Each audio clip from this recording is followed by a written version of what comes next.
Hayit namozi yilda 2 marta o'qilganligi uchun hammani ham yodda qolavermaydi. 2 rakat Eid Qurbon namozini o'qishni niyat qildim.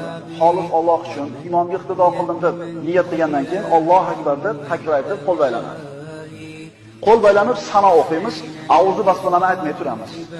Sana o'qigandan keyin yana 3 marta Alloh akbar, Allohu akbar, Alloh akbar deb uchinchisida qo'lni baylab turib, keyin Fotihani o'qiymiz. Demak, birinchi takbir tahrimadan keyin sanodan keyin 3 marta takbir aytamiz.